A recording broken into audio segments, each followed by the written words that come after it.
If we do nothing, we will pay more in interest in the next 10 years than we paid in the last 83. If we do nothing and you follow along, and God forbid you get a Biden default because he ignores the problem just as he ignored the border, said Mr. President, could we start our meetings? For 104 days he said no. All the Democrats lined up and said, no, we just need to raise it.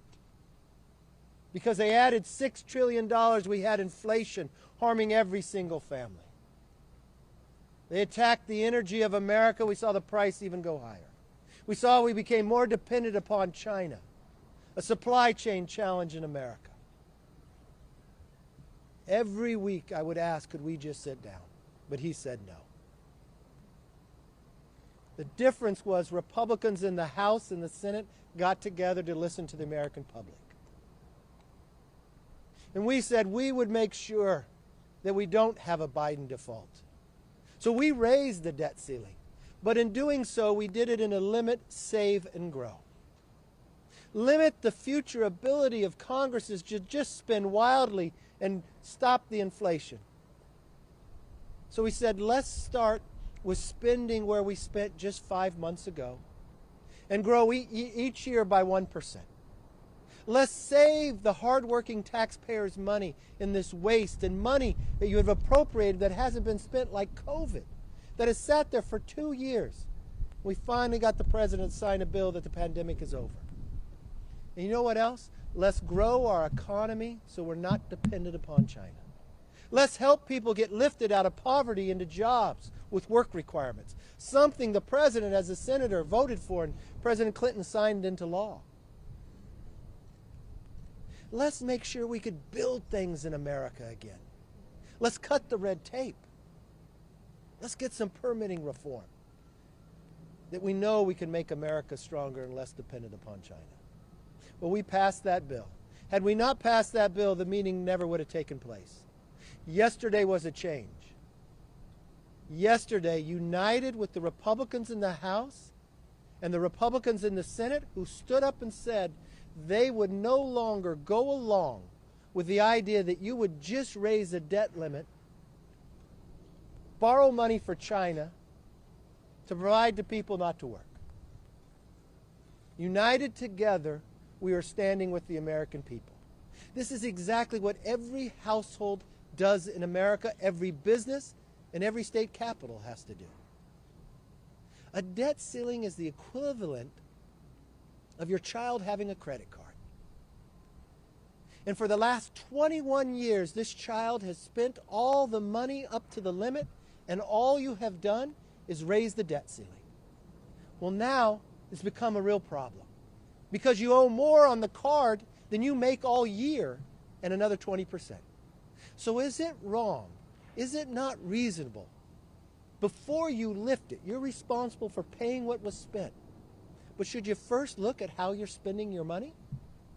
That's exactly what we're doing with Limit, Save, Grow. Now the President and Leader Schumer have finally backed off their idea that they won't negotiate.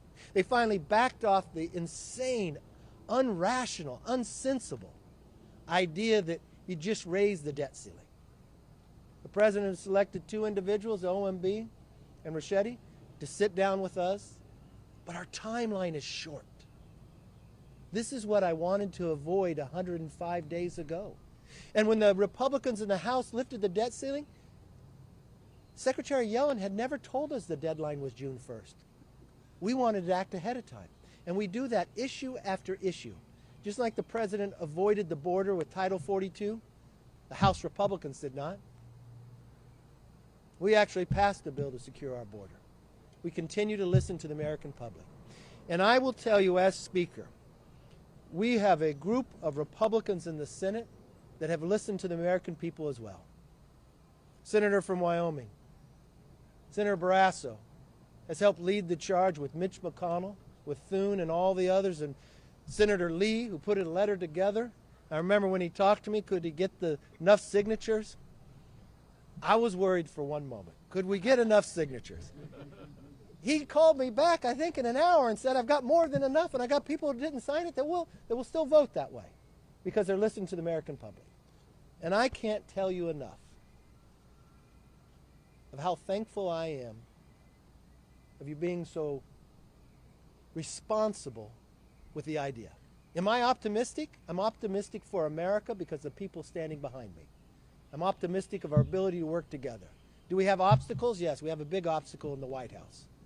But we're going to change the course of history because we're going to stand for the American public.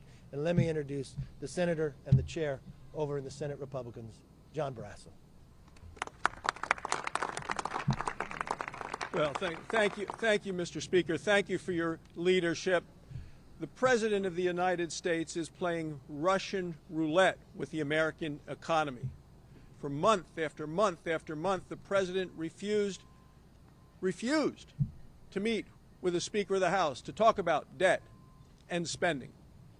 Why? Does the President believe that there is no wasteful spending in Washington?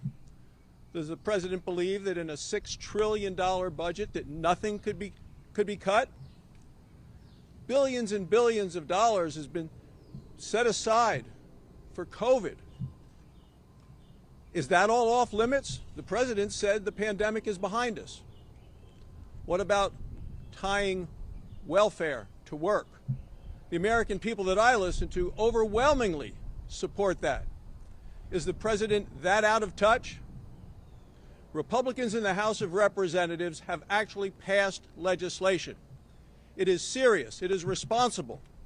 It raises the debt ceiling and at the same time cuts wasteful Washington spending. Republicans in the Senate stand in firm support of the Republicans in the House of Representatives.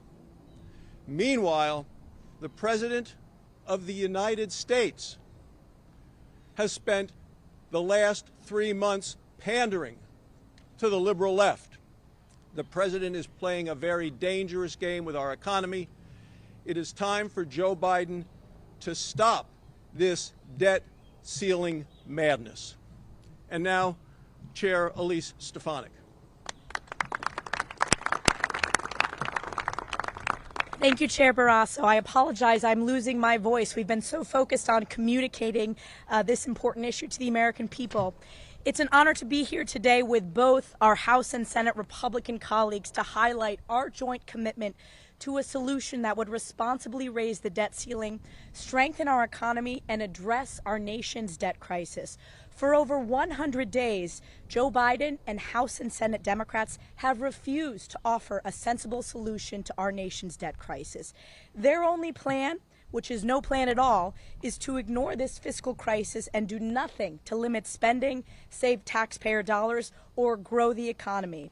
Democrats have put our economy at tremendous risk.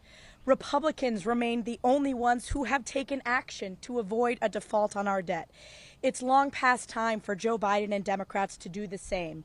But today, with only 15 days until the June 1st deadline, Joe Biden is jetting off to Asia. Whether it's the border crisis, the energy crisis, or this debt crisis, Joe Biden continues to run away, pass the buck from each crisis that his policies have created. It's now my pleasure to introduce one of my good friends and our colleagues in our partner chamber, Senator Mike Lee, who has been such a tremendous leader in unifying the Senate Republicans in support of our Limit, Save, Grow Act. Senator Mike Lee. Thank you, Chair Stefanik. Senate Republicans stand united behind Speaker McCarthy and the House Republicans. We all understand the gravity of the situation. We need to address the debt ceiling, and we need to do so in a way that makes a difference, to make sure that we're not back here in just a few more months, with spending having caused more inflation and ballooned our federal debt even more. So, to that end, 45 Senate Republicans have acknowledged that they will not, they've committed that we won't support cloture, we won't support bringing debate to a close on any debt ceiling increase that does not contain substantive spending and budgetary reforms. Now, it just so happens the House of Representatives has passed precisely such a bill. We stand behind that bill. We need to pull up and pass that bill. We need to do it today. Look, the Senate has no business leaving town before an agreement has been reached. Let's get this done. Thank you. It's now my pleasure to introduce Representative Dusty Johnson from the great state of South Dakota. Mr. President, for 97 days you refused to negotiate with the Speaker. For 97 days you underestimated the unity and the resolve of this conference. For 97 days you assumed that ignoring this problem would make it go away.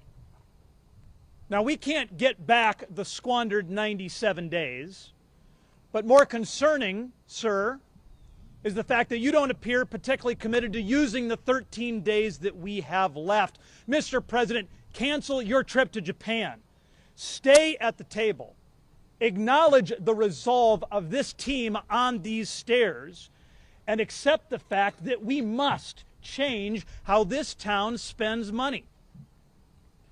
Inaction and intransigence will not wipe away $32 trillion in debt. Good grief, Mr. President. When is enough enough? Shame on anyone who refuses to act. Speaker McCarthy and this entire team have been responsible, reasonable, and sensible.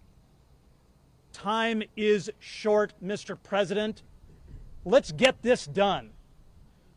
With that, I'm happy to introduce a great legend from West Virginia, Chair Shelley Moore Capito. Go get him. Yeah. I should just sit down now that I'm a legend, but that goes against everything we do, right? It's great to be here with my House colleagues and my Senate colleagues. And I want to say, first of all, the gauntlet that Senator Schumer threw out to Speaker McCarthy when he said, you can't have a plan, you won't get it done. Well, guess what? They got it done. And they have the only plan that we see that raises our debt limit, but also responsibly brings in fiscal sanity. Plain and simple, the president, who prides himself on being such a great negotiator, has refused to negotiate for 97 days. And so here we are on the brink of a Biden default. And I think we saw the helicopters going across here. And I said, I think he's leaving now to go to Japan. I'm like, stop. You know, we have an obligation here. We have an obligation to the people that we represent. We have an obligation to ourselves as responsive legislators, to do the right thing. And the right thing was to get into the room.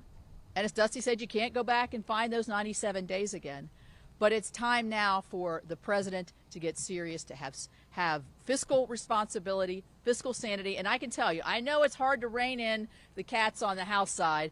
It's really hard to rein in the Republican cats on the Senate side. And we are united behind our House colleagues. They did a magnificent job of showing strength, of showing a plan, of showing a common sense, plain and simple way to answer the great challenge of the fiscal situation that we find ourselves in.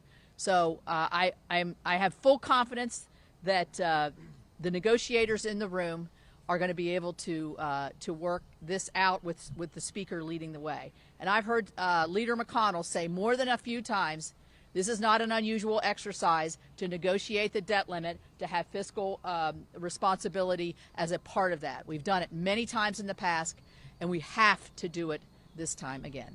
And I would like to introduce Representative Chip Roy from the great state of Texas.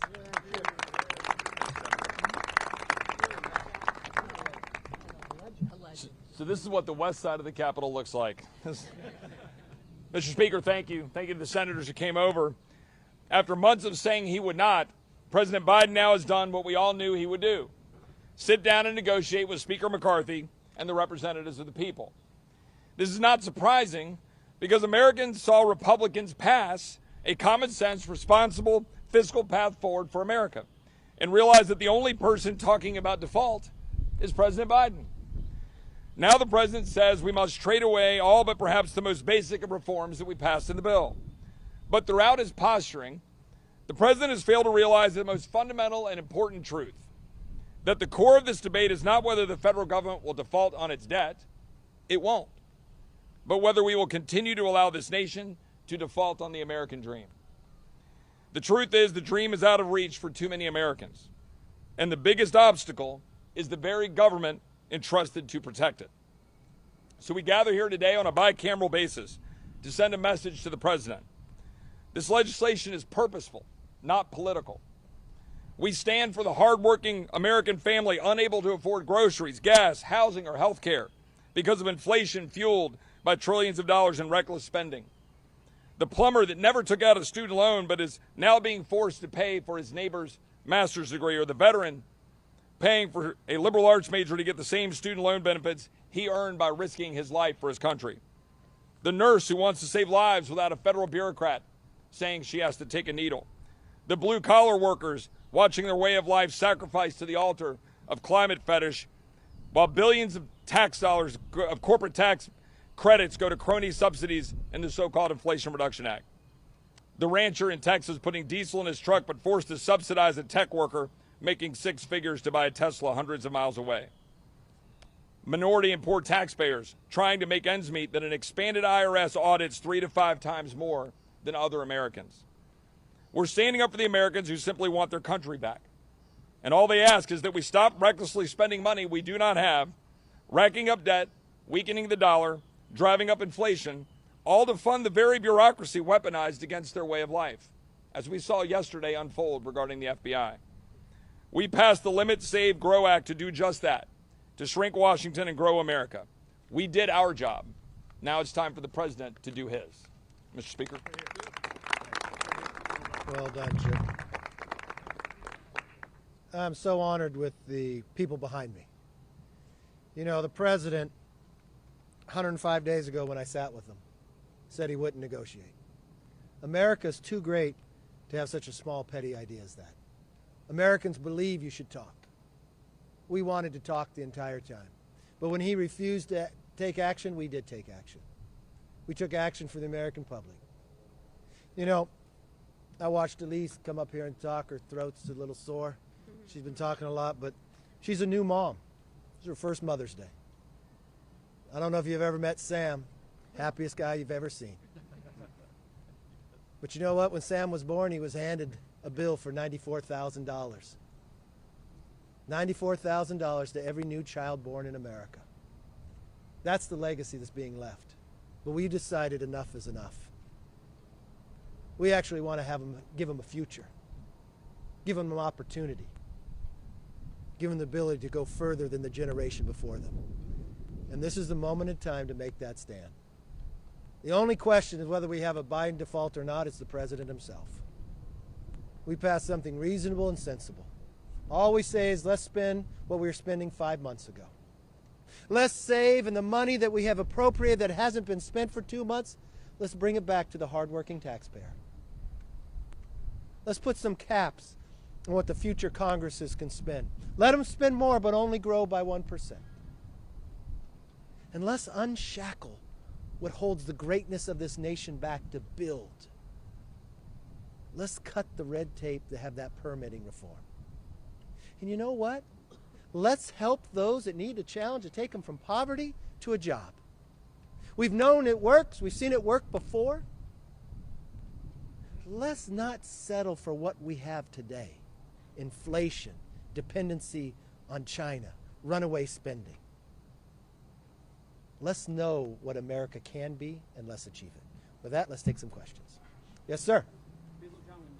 So while Republicans have proposed this plan to the president, you still have Democrats who are still trying to put certain different plans federal spending. Looking at things like FMLA, they're still trying to put that on the table. Is this still an avenue that Republicans would entertain, those federal programs, or is that something that's completely off limits? Look, the way the founders created this government, which is so amazing, the House passes the bill, the Senate could pass a bill, and then we could go to conference. Unfortunately, the Senate under Schumer, the only thing I think they've passed, what I've noticed is March is Maine maple syrup month. I don't know if they want that in the bill or not, but I would entertain that. There's nothing to go to conference with a Democrat idea. And the sad part, when I sit with the Democrats, their ideas are old. You know what they think? We should just tax more. But anyone who would look at what's going on, if you look at the 50-year average of what comes in from the taxpayer of America, normally we bring in 17% of our GDP. Right now we're bringing almost 20%. Do you know how many times in modern history that has ever happened? That much? Only 2 times, in 1944 and 2000. But if you look at how much this government is spending, on a 50-year average, we usually spend 21% of GDP. He's at 23.6 going to 25. It is not a revenue problem. It is a spending problem.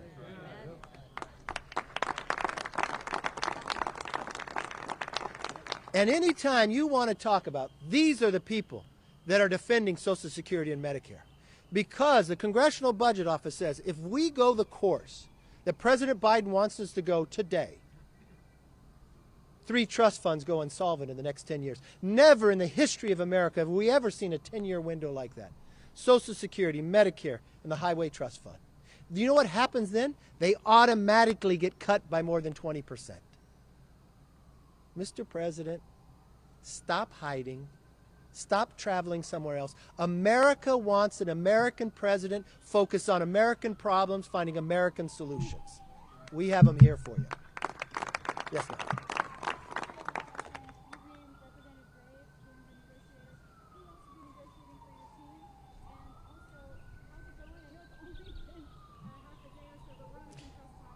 Look, I go in the room as well on my staff, and the president has put 2 people in there. If there's certain topics come in, I'll have certain other members come in and talk as well. The difficult part here is the timeline. We didn't act based upon what Yellen said, because she said this was months later. We acted because we never wanted to be here. This is the worst way to govern. And I hope the American people see that the Republicans in the House do not ignore problems. The Republicans in the Senate want to take it up, but Schumer won't allow it. We take action and find solutions, and that's the way we want to govern. Yes, ma'am.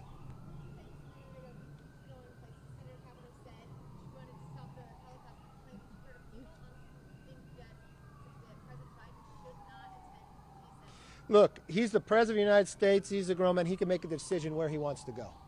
And he could travel any place he wants. The only thing I know, if you thought for the last 97 days you were never going to negotiate, what are your priorities? I think America wants us to solve American problems first. He can decide whatever he wants to do. Well, I don't think it's going anywhere, for one. Secondly, you're sitting here with senators who have 45 who signed it's not going to do it.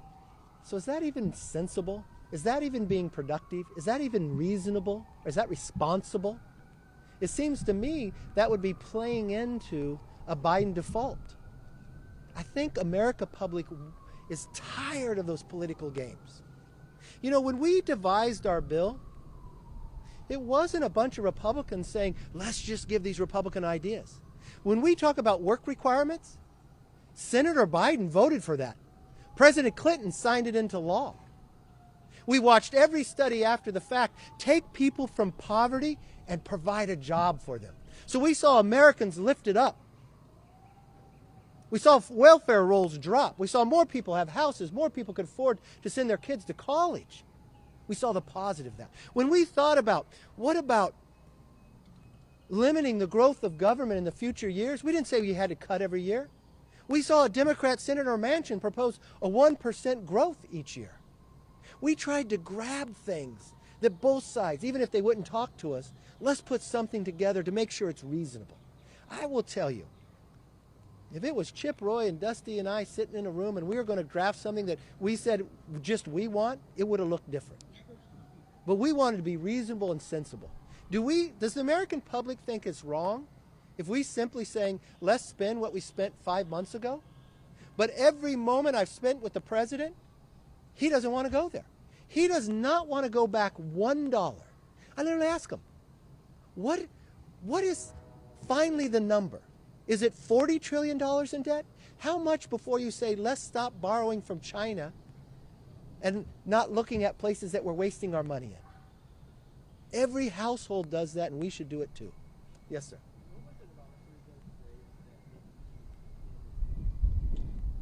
Well, I've watched Congressman Graves. he's been or appointed to our leadership table, and he's worked with all the different groups, and he's really been the individual that helped bring people together in crafting the bill itself of Limit, Save, Grow. So he has a clear understanding of where members are. So when you're sitting in that room, I didn't want to put somebody in that room who didn't have a sense. He is a former staffer. He's a former member working in government. He understands policy. Many people would call him a policy wonk.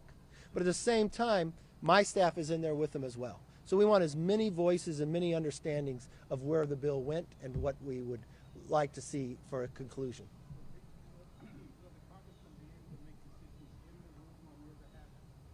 Yeah, we talk very frequently.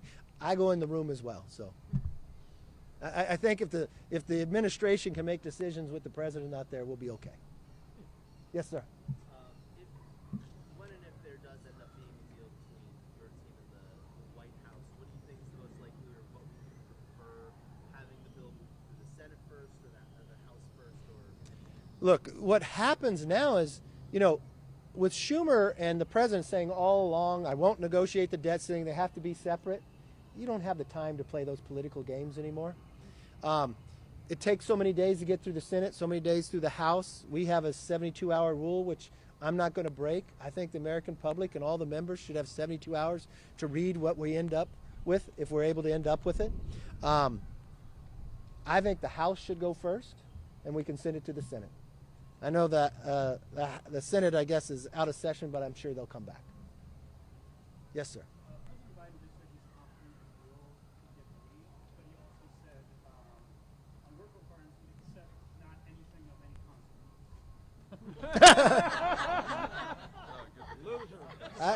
I don't understand anything that has consequence. This is a senator who voted for work requirements. Listen, I think when you're sitting in the room and you're listening to the American public, why wouldn't he want to help people get out of poverty? But listen to really what he's saying. So the decision he's making in his mind is, if he doesn't want to have something that has consequences, he wants to borrow more money from China to pay an able-bodied person who has no dependents, not even to look for a job, not even go to school for 20 hours. So you're going to ask little Sam to make that $94,000 higher because we're going to borrow from China for a person who could go get a job to not help him get one. So what you're going to have is a supply chain that doesn't work as well, more dependency on China, and making America in a weaker position. I think that's wrong. So I wish he was here, then we could debate it even more. Yes, sir. Oh, you already asked one. are you open to considering a tax increase on the No. No. Did you listen? Were you here earlier? No, I'm not being a jerk. But have you read the CBO numbers or anything? Okay, so on a 50-year average, we normally bring in 17% of GDP. We're bringing in 20%. You know how many times in history we've done that? Twice. 1944 and 2000. So if we're bringing in normally 17, we're bringing in 20, that means we're bringing in more money than any time in American history. But what we're spending, for the last 21 years, we spent more money than we brought in. But instead of only spending 21% of GDP like we normally did for the last 50 years, when the Democrats came in, they spent $6 trillion. Now, I don't know if you're an economic major or whatever, but if you study Morton Friedman, he would tell you the only place that inflation is created is government. So that $6 trillion brought us inflation. So what did that do? Your money goes less. You have less money to spend. It doesn't go as far. We've had, of our 4 biggest bank failures in America, we had 3 of them in the last couple of months. Why? Because interest rates went up. Because the only way you curve inflation is you make interest rates higher than the inflation rate. So what does that do? That harms people from buying houses. That means you're paying more on your credit card. But that means every taxpayer is paying more because our debt. So we're going to pay more on interest. But he went all the way up to 23%. So we're spending more than we spent in 50 years, but we're bringing in more than we've been in 50 years. So I go back to your question. Having that knowledge now, would you raise that question again?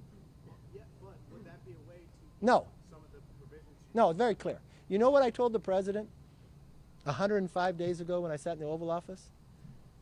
I have no preconceived notion of what we have to do in the debt ceiling except 2 things. We're not going to raise taxes, and we're not going to pass a clean debt ceiling.